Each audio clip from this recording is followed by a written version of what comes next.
ले लीजिए एक बार फिर से ट्रेंडिंग स्टार का गाना फिर से आया, कमर के कमाई। और पूर्णा फिल्म से टीजर हुआ लॉन्च।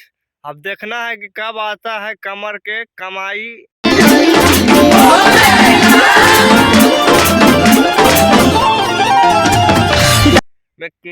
अपने अखिलेश बाबा के चैनल से आता है गाना।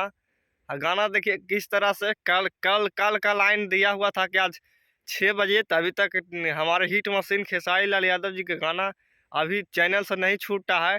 टीजर छूटा है, कुछ आप लोग के दिखा सकते हैं, यहाँ पर प्रूफ है हमारे मोबाइल स्क्रीन पर, देखिए प्रूफ।